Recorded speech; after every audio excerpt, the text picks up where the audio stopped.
আসসালামু আলাইকুম। আমি এখন বিশেষ কনফিডেন্স 40তম প্রিলিমিনারি অ্যাসাইনমেন্ট ৭ সিলেবাস সাধারণ বিজ্ঞান, কম্পিউটার ও তথ্য প্রযুক্তি বিষয়ের ১ নং টিকার সমাধান নিয়ে হাজির হয়েছি। ১ নং প্রশ্নটি হচ্ছে, সফটওয়্যার কি?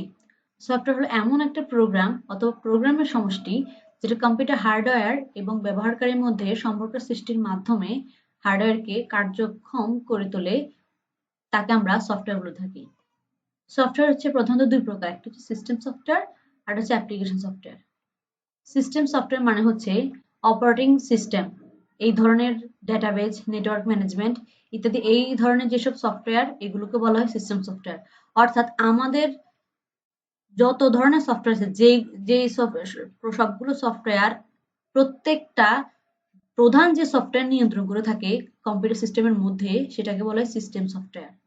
অর্থাৎ অপারেটিং সিস্টেম অর্থাৎ আমাদের যেই সফটওয়্যারটার কারণে কম্পিউটারের পাওয়ার অন করতে পারি, মোবাইলের পাওয়ারটা অন করতে পারি এবং অন করার পর আমরা বাকি সফটওয়্যারগুলো ইউজ করতে পারি, ওটাই হচ্ছে সিস্টেম সফটওয়্যার। আর অ্যাপ্লিকেশন সফটওয়্যার হলো যেগুলো আমরা প্রয়োজনীয় তাগিদে তৈরি করি। যেমন একটা সুপার শপ হয়েছে, ওখানে একটা সফটওয়্যার প্রয়োজন। একটা কোম্পানি হয়েছে, সেখানে একটা সফটওয়্যার প্রয়োজন তার ওই নির্দিষ্ট প্রতিষ্ঠানের জন্য। তখন সেই ক্ষেত্রে আমরা অর্ডার করে এই সফটওয়্যারটা বানিয়ে নিই। তো এগুলো আমরা প্রয়োজন অনুসারে পরিবর্তন করতে পারি, চাহিদা অনুযায়ী সংশোধনী করতে পারি আবার। তো এইগুলোর মধ্যে হচ্ছে এমএস ওয়ার্ড, এমএস এক্সেল এছাড়াও ইত্যাদি অনেক সফটওয়্যার। ধন্যবাদ। আপনার অ্যাসাইনমেন্টটি ভালো করে বুঝে অ্যাসাইনমেন্টটি করে ফেলবেন এবং পরবর্তী ভিডিও দেখার আমন্ত্রণ রইল। অ্যাসাইনমেন্টটি আমি প্রিভিউ করছি।